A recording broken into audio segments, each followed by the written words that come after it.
A continuación presentamos las diferentes miradas de la realidad nacional e internacional. Las voces y opiniones desde una mirada amplia. En un contexto que necesita ser analizado a profundidad e ir directo al grano. Periodismo profundo y directo. Una producción de la Asociación de Medios Católicos de Honduras, AMECA. Directo al grano. Comenzamos. Los temas de interés nacional son analizados a profundidad aquí en Directo al Grano, a través de nuestro análisis de la semana. Saludos amigos y amigas, gracias por acompañarnos en esta entrevista de análisis de la realidad. Uno de los grandes problemas, pero que al mismo tiempo se convierte en un gran reto y oportunidad que tiene el gobierno, es la situación económica en que ha recibido la administración pública. No hay fondos ni para pagar empleados, dicen las autoridades encargadas de administrar los fondos públicos en el país. ¿Qué toca hacer? ¿Cuáles son las salidas? ¿Es el endeudamiento una opción? ¿Cómo afrontar el problema fiscal que tiene el gobierno de Xiomara Castro? Les saluda José Peraza. Les doy la más cordial de las bienvenidas a esta entrevista de análisis de la realidad de su programa Directo al Grano. Estamos por la Asociación de Medios Católicos de Honduras, AMECA. Hoy nos acompaña el licenciado Rafael Delgado, economista hondureño, miembro del Colegio de Economistas de Honduras, a quien agradecemos nos regale este espacio. Gracias por aceptar esta plática con nosotros, licenciado Rafael Delgado. Bienvenido. Muchísimas gracias, José Peraza, por la amable invitación. Siempre un gusto compartir con usted y con el público de Radio Progreso ideas y debatir sobre la realidad nacional y sobre las salidas que debemos ir buscando para sobrellevar la dura problemática nacional. El Colegio de Economistas está planteando en el país un pacto fiscal. Ya vamos a ver qué elementos debe tener este pacto fiscal, pero antes de ver esta que podría ser una medicina para este gran problema que enfrenta el gobierno, pues hablemos sobre la enfermedad que tiene actualmente. En su primer informe sobre la situación fiscal, la secretaria de Finanzas, Rixi Moncada, denunció que el presupuesto de 308 mil millones de lempiras que fue aprobado por el gobierno anterior tiene un déficit fiscal de un 35%. ¿Qué fue exactamente lo que nos dijo el gobierno con esa información, licenciado Rafael? Bueno, las declaraciones de la ministra de Finanzas indican una situación realmente precaria. Y confiamos en su declaración, en los números que ella presenta, porque realmente ha sido prácticamente parte de la denuncia que por muchos años hemos venido haciendo nosotros como capítulo noroccidental de los economistas, pero también muchos otros diversos sectores e instituciones dedicadas al análisis y a la propuesta en materia económica y en especial fiscal. De tal forma que yo creo que el Estado hondureño, pese a que aprobó en los últimos años importantes aumentos a los impuestos, el dinero se escapa por diferentes vías. Y por ello, entonces, esa contradicción entre lo que dice Rixi Moncada, que no hay nada, y lo que dice el expresidente del Banco Central, que hay mucho. La realidad es que, en efecto, al gobierno le entra muchísimo dinero, como repito, por los incrementos a los impuestos que ha habido en tiempos pasados. El grave problema está en que ese dinero se va inmediatamente para otros fines, que no son realmente los más urgentes, los más necesarios, entre otras cosas por el endeudamiento público, el alto endeudamiento tanto interno como externo, y las grandes obligaciones que se tienen en materia de gasto corriente, sobrevaloración, gasto superfluo, corrupción. De tal forma que nos encontramos ante una emergencia porque el dinero, repito, se escapa, no se van por los canales deseados y por ende entonces la tragedia nacional en los indicadores de pobreza, elevado desempleo, marginalidad, ingobernabilidad, crimen, etcétera. ¿Y cuáles son esas vías por las que se está escapando el dinero? Bueno, mire, nosotros hemos identificado que hay temas muy importantes. En primer lugar, la corrupción. Y cuando hablo de corrupción es entonces empezar a gastar en fines, en propósitos que no son realmente los programados. Es decir, un programa dedicado al combate a la pobreza no puede caer en convertirse en un programa para enchambar a los leales, a los partidarios, a los nacionalistas, liberales, de libre o de lo que sea. Eso no es combate a la pobreza. Eso es estar entonces fomentando el clientelismo. Y mucho de eso ha pasado en los años anteriores. El clientelismo político, quedar bien con los allegados, con los supuestos leales, tenerles un empleo, un salario y otras prebendas solamente para calmar el hambre. Desde la compra, digamos, de hospitales, que ya sabemos la tragedia que ha ocurrido en eso, pasando por la compra de ambulancias. Conocemos también las condiciones en que se han comprado ambulancias en el Seguro Social, hasta compra de energía eléctrica, que también sabemos cómo se compran todas esas cosas. Y ahí se van toda una serie de bienes y servicios que diariamente compra el Estado, y todos, don José Peraza, a sobreprecios. Sobreprecios que van arriba del 100%. Bajo esas condiciones, ningún presupuesto puede ajustar. Si yo compro una computadora que normalmente cuesta, póngale $700, y la entidad pública le termina comprando a $1,400, ningún presupuesto le va a ajustar.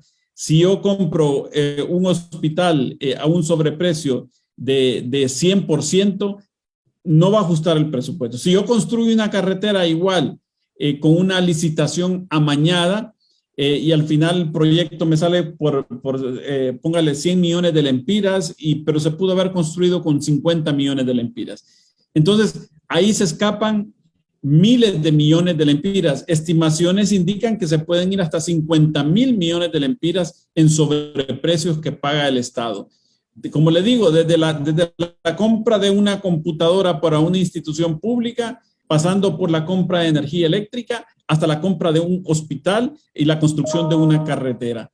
Todo lleva un enorme sobreprecio. Ahí hay entonces un potencial de ahorro. Debemos de combatir todo eso, introducir procesos de compra transparentes, que las instituciones públicas compren a precios reales, a precios que yo pago, que usted paga, que una empresa privada paga. No podemos entonces seguir con esa práctica. Y hay otro punto muy importante, don José, y es el tema de los sueldos y salarios, que estamos hablando quizá de un buen grupo de altos funcionarios de la alta burocracia estatal que se le aprueba anualmente al Congreso Nacional. Ahora se ha incrementado a 2,000 millones de lempiras. Y sabemos entonces detrás de eso que hay en esos incrementos importantes al presupuesto del Congreso Nacional. En el Poder Judicial igual, en el Poder Ejecutivo y en todas las instituciones descentralizadas y desconcentradas. Así que ese sería otro elemento que hay que controlar, hay que reducir sustancialmente para entonces que nos ajuste el dinero. Porque así como estamos gastando e invirtiendo, por más que nos endeudemos, por más que le aumentemos a los impuestos, jamás nos va a ajustar el dinero para cubrir las necesidades más importantes. Y para que nos ajuste el dinero y que ese dinero, esa efectividad del gasto público, ya en su momento, recordábamos durante la administración anterior, hubo otro grupo de economistas del país que andaban con esa propuesta de que se hiciera un pacto fiscal. Sin embargo, nunca se escuchó. Hoy ustedes están impulsando también en esta nueva administración que se llegue a un pacto fiscal para superar esta crisis fiscal que enfrenta la administración pública del país. ¿En qué consiste este pacto fiscal que ustedes, como representantes del Colegio de Economistas de la zona noroccidental del país, están proponiendo al país?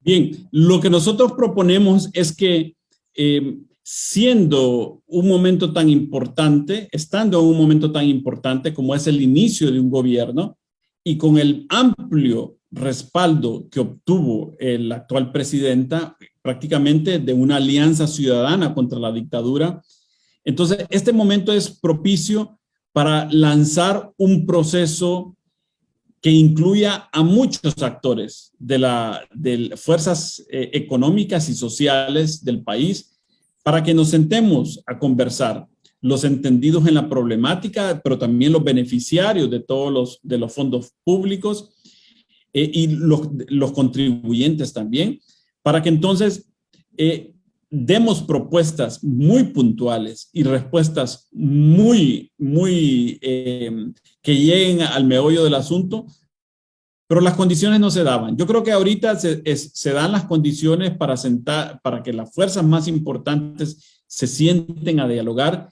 y al final, entonces, después surja un compromiso entre todos sobre cómo gastar, en qué gastar, cómo deben de ingresar los tributos e ir en ese camino, en ese acuerdo, ir avanzando entonces en hacer el presupuesto general de la República una herramienta de la política fiscal eficiente y transparente, que realmente lo que entre en tributos sea por el principio de la proporcionalidad, es decir, que el que más gana, más tributa, el que menos gana, menos tributa, y que se gaste en función entonces de los sectores que realmente necesitan el apoyo de la política fiscal.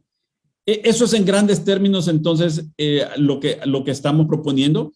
Es un proceso que va a ayudar, lógicamente no va a solucionar toda la problemática, pero creo que haría bien el gobierno en convocar a este diálogo, porque por el momento está iniciando y puede iniciar entonces con pie derecho, como decimos coloquialmente, para empezar a estructurar un presupuesto general de la República que no tenga todo ese montón de deficiencias que han tenido en los años anteriores. La práctica, José, ha sido que se van construyendo los presupuestos sobre el presupuesto anterior. Solo se le aplica una tasa de crecimiento a las partidas anteriores y bueno, y así se formula un presupuesto general de la República en términos así muy sencillos planteados, ¿verdad? Y por ello entonces no hay una revisión exhaustiva de que si tiene sentido eso o no tiene sentido, ¿verdad? Sí, en el tema de la deuda, porque aquí muchos sectores han dicho las justificaciones o están utilizando como justificación esta crisis fiscal que enfrenta el gobierno a raíz de lo que heredó en un estado en bancarrota para poder buscar mayor endeudamiento para el país. ¿Es la deuda del país una opción para superar esta crisis fiscal? Mire, yo considero que el endeudamiento es necesario cuando ya se han agotado todas las instancias internas y ya no hay entonces potencial para, decirlo así, reducir el gasto superfluo o ya no se puede incrementar los ingresos. Si no hemos pasado por ese proceso de hacer más racional el gasto, de focalizar el gasto a los más necesitados, de reducir el gasto superfluo, de reducir la corrupción, y nos abocamos a un proceso directo de mayor endeudamiento, no estamos solucionando nada. Seguiremos en esa espiral del endeudamiento, pidiendo más dinero internamente y externamente, sin antes haber puesto la casa en orden. Eso sería un mal mensaje. fiscal, ustedes, ¿qué plantean que se debe hacer con las fugas de dinero por la vía de la corrupción, por la vía de las exoneraciones y los privilegios fiscales, por la vía de los subsidios? Abordarse inmediatamente. Revisión de la proliferación de tantas instituciones públicas y de tantas juntas y comisiones interventoras. Hay que ponerle un límite al endeudamiento público, tanto interno como externo. Necesitamos controlar el gasto corriente, sobre todo ese gasto que le dije en temas de compras y contrataciones de bienes y de servicios, así como de inversión pública. Debemos de introducir mecanismos eficientes en todas las instituciones públicas para que lleguemos entonces a reducir ese gasto. Otro de los temas muy importantes son los fideicomisos bancarios. Ha habido una proliferación de fideicomisos bancarios. Entregarle los recursos a una institución bancaria para que se administre por un comité técnico y por el banco. Eso no ha introducido nada de transparencia y más bien ha sido un factor para mayor corrupción. Tenemos que revisar las alianzas público-privadas. Por las actuales alianzas público-privadas, lo que conceden son todos los derechos al inversionista, al concesionario. Es decir, incluso invierten muy poco y el Estado es el inversionista más importante. Y por el otro lado, las obligaciones y los riesgos los lleva el Estado de Honduras. Eso no puede seguir así. Eso es una práctica que se ha desviado de sus objetivos principales y se ha convertido en una manera de hacer grandes negocios a costa del dinero de la gente.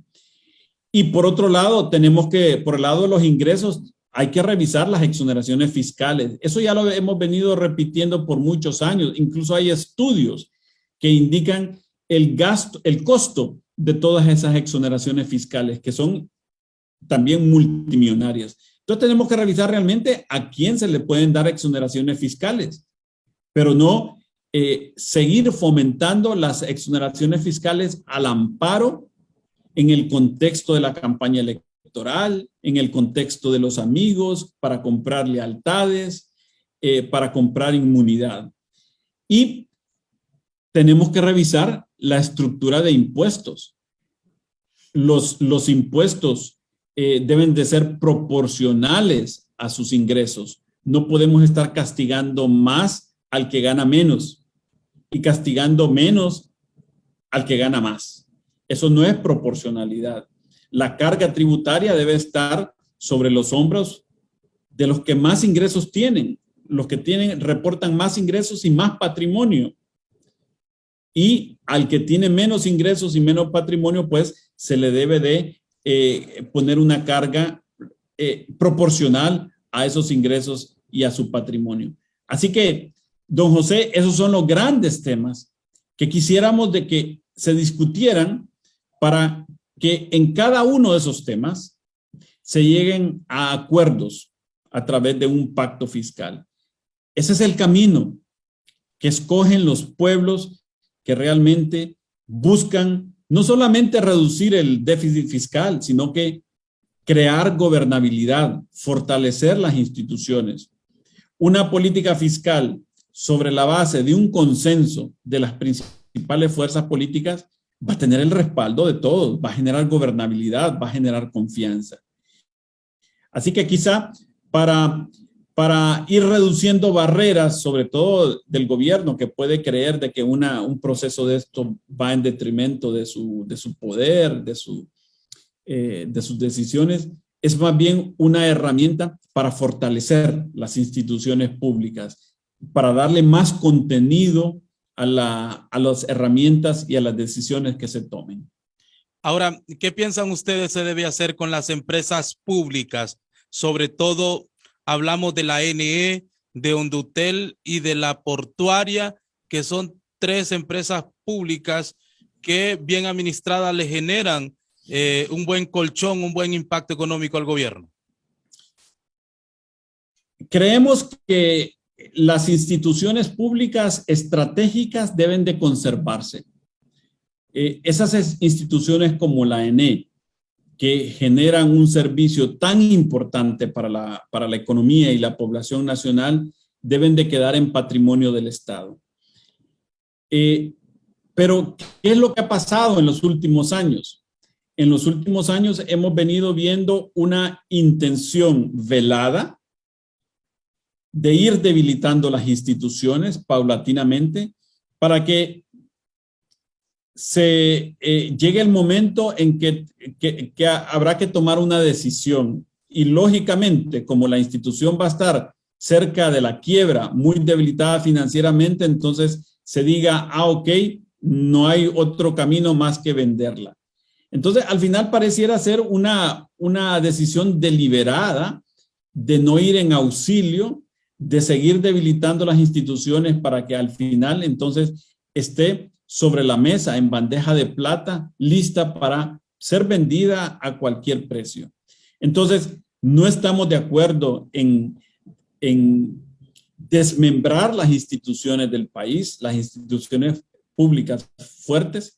El Estado debe de conservarlas, no solamente porque es un bien público, sino que también porque genera ingresos para el Estado, y el Estado necesita ingresos que, si se gastan y se invierten de manera correcta, vienen a apoyar en el proceso de combate a la pobreza, entre otras cosas. Así que esa es la posición digamos, básica que tenemos nosotros. Lógicamente que hay instituciones menos importantes, menos estratégicas, por así decirlo, que sí se puede considerar su concesionamiento o incluso su venta. Pero una institución tan importante como la Empresa Nacional Portuaria, que también ha pasado por un proceso de desmembramiento, o la ENE, no se deben de vender y las debe de conservar el Estado. Licenciado Rafael Delgado, en medio de esta propuesta que ustedes hacen, que es una propuesta muy, muy interesante para el rescate fiscal del país en medio de esta crisis, ¿ha habido acercamiento del gobierno, de algún funcionario, para escucharlos a ustedes y que ustedes le puedan vender esta propuesta que tienen de un pacto fiscal? No hemos tenido ninguna reacción oficial. Pero esperaríamos que en los próximos días alguien del círculo gobernante se pronuncie al respecto, porque ha sido una propuesta que ha circulado en el país desde hace muchos años, y algunos de los funcionarios que ahora están en las funciones públicas impulsaron ese proceso hace 4 o 8 años. No me cabe la menor duda que lo van a considerar, que conocen bien el beneficio que traería un proceso de tal naturaleza, y esperaríamos entonces que algo de ello se concretice en el corto plazo. Sí, bueno, nosotros también esperamos que realmente les escuchen a ustedes. ¿Qué piensa usted de lo que se propone dentro del Congreso Nacional? Un decreto de austeridad y de racionalización del presupuesto. ¿Ayuda o no ayuda? Claro, es una contribución importante en este camino hacia la consolidación de las finanzas públicas. Ahora bien, a lo que no estamos llamando nosotros es a un recorte del gasto social. No estamos llamando a un recorte del apoyo que se pueda dar realmente a los sectores necesitados. Cuando hablamos de reducir gasto corriente, tampoco hablamos de reducirle los salarios a los empleados que tienen muchos años de trabajar en una institución pública y han hecho su trabajo muy bien. Estamos hablando de racionalizar el gasto, de reducir el gasto superfluo en todas esas estructuras medias y altas de las instituciones gubernamentales. Entonces, si el Congreso está encaminado hacia ahí, hacia reducir el gasto innecesario, superfluo y que no tiene ningún impacto social, bienvenido sea, está apoyado. Pero no le quita por ello razón a un proceso mucho más amplio de diálogo y de consenso nacional como es el del pacto fiscal. El pacto fiscal, como le mencioné anteriormente, es un proceso de empoderamiento. Es un proceso que le da mayor fortaleza a las medidas que implementa el gobierno porque están sustentadas por la voluntad de mucha gente y no solamente por la voluntad de un ministro o de la mayoría del Congreso Nacional. ¿Qué no es negociable en un pacto fiscal? Bueno, en un pacto fiscal no es negociable reducir el apoyo a los sectores más necesitados. El gasto social debe de mantenerse. Lo que sí se debe mejorar es la ejecución de esos fondos que van, digamos, al productor de las zonas más rurales del país, que va dirigido al emprendedor. Eso no es negociable. Todo lo demás es negociable. En estos momentos no podemos hablar de un recorte en los presupuestos de salud, no podemos hablar de un recorte en los presupuestos de educación. Eso tampoco es negociable. La pandemia no solamente nos demostró que no invertíamos lo suficiente en educación y salud, sino que puso sobre la mesa la debilidad de las instituciones, lo carcomido que estaban las instituciones públicas y por ello incapaces de sobrellevar una dificultad como la anterior. Por ello, 2 años han transcurrido y los más afectados han sido los niños y los jóvenes de Honduras. Esos son temas que no son negociables por parte de nosotros. Bien, ha sido para nosotros un placer escucharlo a usted. Ojalá el gobierno también tenga su oportunidad de escuchar las propuestas que ustedes están haciendo y justamente de lo que más necesita este gobierno son de propuestas para poder ser creativos en medio de esta crisis que están enfrentando. ¿Qué le quisiera usted decir al gobierno en este programa? Bueno, al gobierno el mensaje más importante es que la gente, el pueblo hondureño no va a esperar años para ver resultados. La gente está harta de tanto desastre, de tanta corrupción y hay que responder entonces a ese reto de tener soluciones rápidas, soluciones estables en el tiempo para toda la problemática nacional. La situación del país no está para más sufrimiento, no está para ver más corrupción, para ver más actos indecentes por parte de las autoridades. Estamos al límite y el gobierno debe tener la lucidez entre sus dirigentes, debe tener la capacidad y las competencias en sus dirigentes, en sus principales funcionarios, para entonces dar los pasos necesarios para hacer ese giro que todos estamos esperando en la manera en que se gestiona la administración pública, en la manera en que se ejecutan los fondos públicos. De lo contrario, estaríamos caminando nuevamente hacia el deterioro de la gobernabilidad. Licenciado Rafael Delgado, ha sido un enorme placer para nosotros haberlo tenido en este espacio. Muchísimas gracias. A sus órdenes, don José Peraza.